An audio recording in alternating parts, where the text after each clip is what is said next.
Part of the Blood Hunt event, World War One and Two hero James Montgomery Falsworth had built up a legacy of being the United Kingdom's hero, Union Jack. During Falsworth's last moments, the working class Joey Chapman stepped up to challenge and learn to take up the legacy as Union Jack the Ripper. Union Jack paints the UK red as vampires inherit the Earth. One loom man has made it a mission to protect it, but what does Joey Chapman, Union Jack, have up his sleeve, and will it be enough? And who will Union Jack have to face to keep London from falling? Blood Hunt, Union Jack the Ripper, Volume 1, Issue 1. Gal, Britannia. Previously in Blood Hunt, around the globe, superhumans with a connection to the Dark Force dimension simultaneously lost control of their powers. The eruption blacked out the sun, creating eternal night, which has allowed vampires everywhere to launch a coordinated and brutal attack against humanity. We open up in Manchester, United Kingdom. The city fell along with the night, and it hasn't stopped falling since. I just do what I can to get folks to safety. I have no idea how many of us are left. The city of Manchester has fallen, and a police constable is trying to help as many people as possible, getting them to safety. A skyscraper in Manchester is exploding. Seeing a building split in half and crumble to the ground shocks all the people watching. It's an unbelievable sight. We see one of the characters, Edward Hardcastle, running and tripping over a body. He says, oh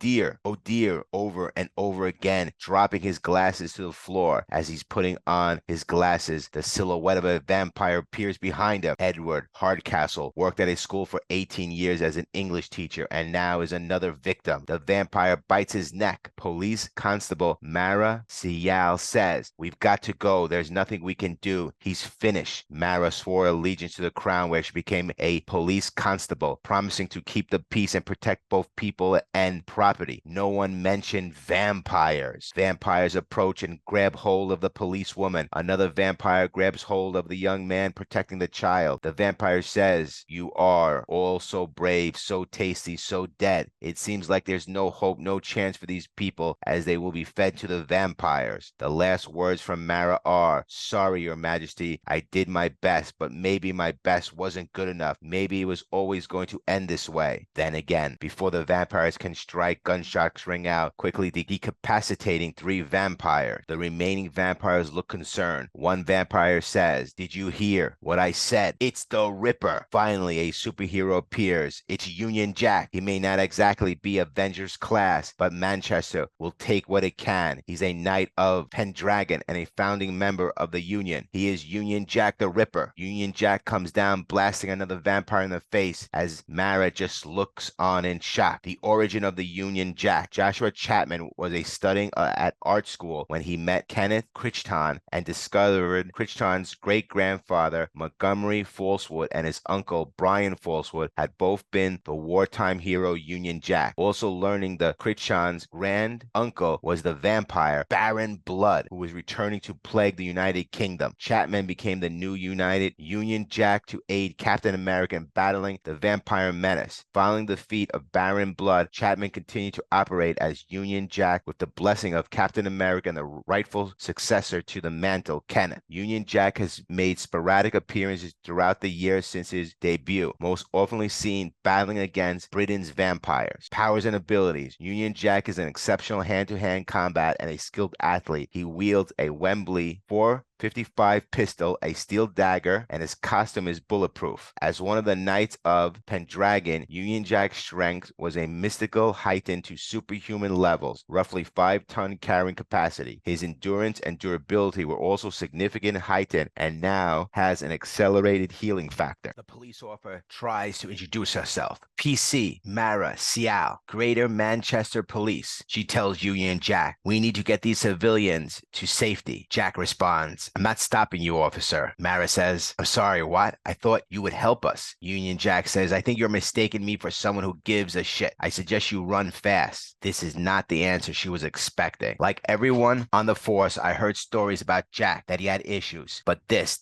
is something else. Union Jack says, who's your master, you blood-sucking scumbag? Who seared you? Jack is after the master and is not interested in the casualties. The world seems different now, even for the heroes like Union Jack, despite having a former vampire adversary with a sword through his chest. Mara remains determined to help the civilians. Mara responds defiantly, well, to hell with that. I haven't changed. She refuses to run with the people and instead moves to help Union Jack, who's being held up by a vampire with a sword through his chest. Despite his condition, Union Jack urges, go on. What are you waiting for, knobhead? Finish it. He seems to be resigned to his fate, wanting to die or to be turned. Mara uses the Wembley .455 pistol, the signature weapon of Union Jack, to shoot the vampire holding him, blowing it away. It was iconic. Union Jack left the civilians to die, yet PC Mara is the one to save him. He doesn't thank her, just tells her nice shooting as he's dripping blood all over the place. Mara says help him as they find a van and start to accelerate to get out of the situation. As the van drives as fast as it can, knocking some vampires over, others on the top of the van, on the sides, and even on the windshield, we learn that Alan came to Manchester to become a graphic designer and to enjoy sights and sounds. He is not loving the vampires and thinks it's best to maybe head out of the city. Union Jack says, no, you need to trust me, right at the lights, and then sharp left by Greg's. Alan questions if Union Jack is the best person to follow orders from. A vampire rips out of the side of the van, but Union Jack takes what looks like a water balloon, which is most definitely holy water, and throws it right into the vampire's face. The vampire burns and falls off the truck, earning some trust from the three other people in the van. Union Jack has brought them back to a safe house, which is stocked with weapons for a small army, some stolen from a museum. Union Jack needs to be patched up, and the only person available is a veterinarian nurse who knows about deworming and clipping claws. Helen, the veterinarian nurse, tries to patch up Union Jack as best as possible. A small child, Judy, showing sympathy for Union Jack, gives him a stuffed superhero. Union Jack throws it away, saying, get that bloody thing away from me. PC Mara goes after Judy, who is crying and saying, I'm sorry. Helen is disappointed that Union Jack made the child feel that way. Using a staple gun to fix his wound, she clicks and asks, did that hurt? PC Mara finds the child and says, I know you were only trying to help. Union Jack is a bit of a grumpy. That's all. Judy, the child, responds, he took off his mask. I don't think superheroes took their mask off. PC Mara replies, I don't think it matters anymore. The world has changed. Suddenly, they hear loud noises coming from the other room, accompanied by splattered blood. Judy asks, what is that? PC Mara says, I'll check. You wait here. No running off. PC Mara heads down into the basement, and things start looking worse and worse. There is actual blood all over the floor, leading into a massive, deep bloodbath. Chains are holding something that shouldn't be there, and it's inside the bloodbath. Judy did not listen to PC Mara and asks, is that blood? Mara tells Judy to leave immediately. Suddenly, something begins rising from the bloodbath. This is not going to be good. Now, the bloodbath, a vicious, growling vampire emerges, chained up. This vampire is likely a demonic inhabitant of a burial ground or a deserted place for other vampires in Britain. PC Mara is shocked and taken aback by the vicious change, demonic gal of Britannia. Everyone in the hideout hears the screams as the vampire tries to grab PC Mara and Judy. She fires off rounds of shots and says, back off, bloodsucker. Bullets seem to have less effect on the gal vampire. He thinks it's stupid that PC Mara is shooting at him. As she grabs the chain, she ties it around his neck and slams him down, trying to decapitate him. The story thickens as Union Jack says, Mara, stop it, get off him. Mara is confused about why Union Jack does not want to kill the monster. Mara says, what is wrong with you? You're protecting that monster? Union Jack says, you wouldn't understand. As suddenly the gal speaks. Who you calling a monster? Want some, do you? Union Jack says, not helping Bulldog. Mara is even more confused. Bulldog, as in the superhero Bulldog? Union Jack responds, he was a bit of a knob. Yeah, you heard right. Bulldog says, then kill me. Why don't you? Not like we're mates back in the Union. Let me go or put me down. Can't have it both ways. Union Jack snaps. Stop telling me what to do. Mara says, this is messed up. Bulldog responds, oh, you have no idea. Look, standing here wearing a flag doesn't mean anything. Not anymore, especially to me. Union Jack snaps. Put a sock in it. But Bulldog continues, oh, that touches a nerve, Joe. Missing the good old days, aren't we? Strictly on telling bangers and mashing God Save the Queen. Union Jack gets mad and backhands Bulldog, saying, I said shut up. Mara interjects. Joe, is that your real name? Look, I don't know what's going on, but Judy and the others, they're scared. Joe, I'm scared. We need your help. Union Jack says, Bulldog was right. It doesn't matter anymore. Mara asks, is that the front door? They found us, said Union Jack as a big explosion hits the hideout. One of the vampires shouts, hello, anyone home? I've got a message for the Ripper, a message from our Lord and Master. What was it the bard said? The instruments are darkness tells us truths, and your truth is simple. Join us or die. So what's it going to be, class? Death or glory? Hundreds of vampires are entering the hideout. Next, Blood Hunt, Union Jack, the Ripper, Volume 1, Issue 2.